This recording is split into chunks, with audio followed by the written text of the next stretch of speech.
I finally got my hands on Sonic Dream Team, the latest 3D platformer in the Sonic series. And if that sounds weird, it's because it is. It took everybody by surprise. We already got Sonic Frontiers, and we kind of expected that everything would be quiet on the 3D Sonic front for a number of years, but instead, we're here with an Apple Arcade exclusive 3D Sonic game. I don't know what to make of this. I've been playing the game for the last 2 hours as of the recording of this video, and I'm quite impressed. I actually like this game so far quite a lot more than I do Sonic Frontiers. And I think that owes to the limitations inherent in developing a game for mobile phones, or for iOS in this case.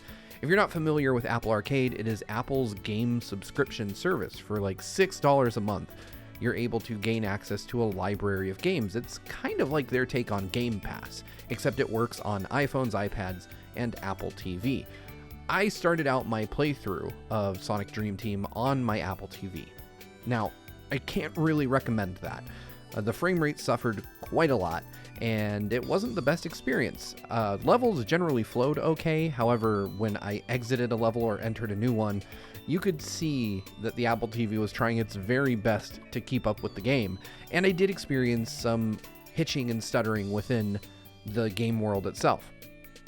I eventually moved over to my iPhone 15 Pro Max, which is where the majority of the footage in this kind of preview is coming from. You're going to notice at the bottom of the screen, I'll notate whether you're looking at footage from my Apple TV or my iPhone. I had to use the iPhone's built-in screen recording function, which doesn't yield the best quality video, but it is serviceable. The footage from the Apple TV is quite a bit clearer because I was able to run it through a capture card and use it basically the way I would get footage traditionally from a console. But I assure you, on the iPhone 15 Pro Max, the game looks far better than it does on the Apple TV. It's actually a lot more crisp and a lot more clear, and more importantly, a lot more fluid. The game runs at a seemingly pretty close to locked 60 frames per second. It does hitch on occasion, and I'm not sure what causes that. It may be background processes in iOS that are kind of causing the game to stutter, but the game generally performs very well. So what is Sonic Dream Team, you might be asking? This is essentially a new 3D Sonic game in which Eggman and Sonic enter a dreamscape, a dream world. Within this dream world, Sonic meets a new character named, appropriately, REM, or REM, Rapid Eye Movement, a sleep reference. She informs Sonic that Eggman has built up defenses within the dream world, and Sonic has to bring his friends into the dreamscape with him. Now, that is a very broad kind of overview of the story. I've not played more than the first zone. So, my thoughts so far are that the first zone is incredible. It's a lot of fun. This kind of takes some of the things that make sense about Sonic, some of the obstacles you're used to seeing, and reinvents them in fantastical ways. Honestly, if I had to compare Sonic Dream Team to anything you've likely played, this would be as close to Mario Wonder as Sonic is likely to get. It's not obviously a 2D side-scroller, but it has that same kind of wacky, fantastical nature to the level design, and I really like that. I feel like Sonic has been missing this. I mentioned earlier that I feel that this game kind of benefits from the constraints of being designed for mobile, and what I mean by that is that this 3D Sonic game has a more traditional level structure. So each zone is comprised of several acts, and each act has several objectives. And basically, you have to get a certain number of Dream Orbs in order to be able to advance to the next act. If there are 6 Dream Orbs in an act, you probably have to get like 3 in order to move to the next act. The zone has 5 acts to it, I believe, and one of those is just a boss battle. And this is what really shone for me.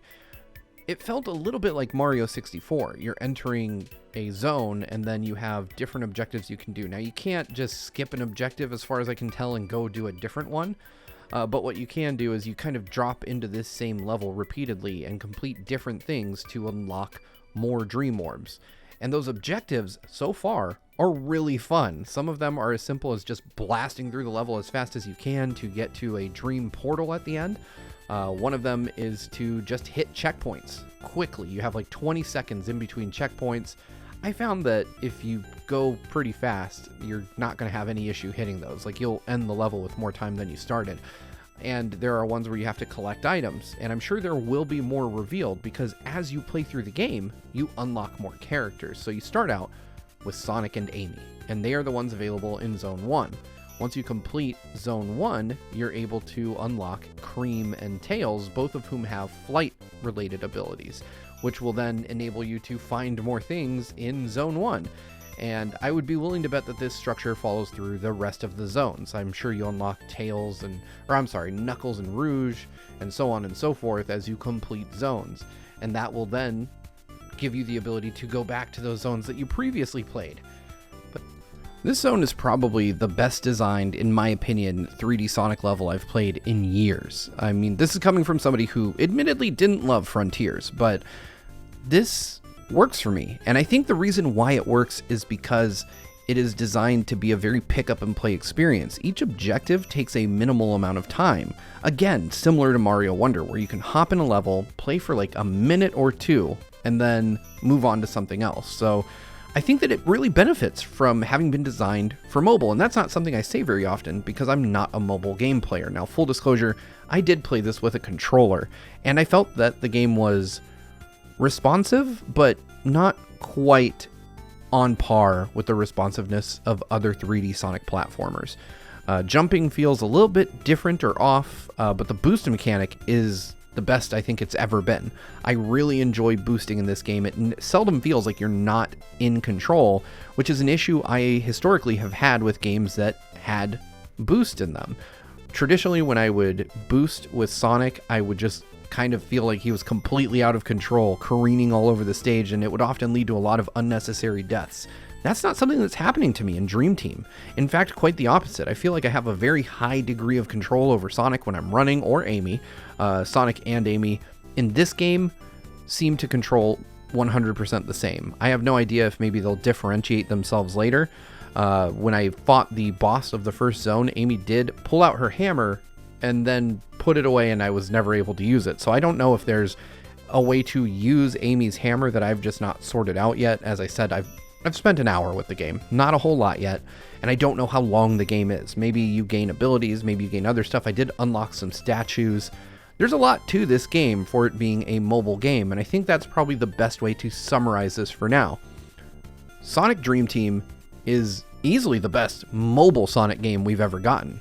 In fact, it's so good that I think it can stand toe-to-toe with proper console entries, and I wouldn't be surprised if this got a fresh coat of paint and got ported to, let's say, the Switch or even the PlayStation for another audience to enjoy it later on. This is one of the best, if not the best, Apple Arcade game I've ever played.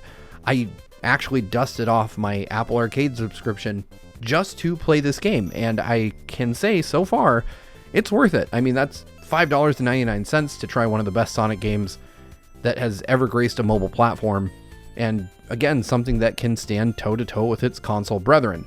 I'm going to keep playing this game, and I will report back once I've had more time with it, but my first hour, my first impressions are overwhelmingly positive. The level design is fantastic, it's whimsical in a way that Sonic hasn't been since the 90s, it is fast, and it feels in good control of itself when it is fast, which is something that 3D Sonic suffers from.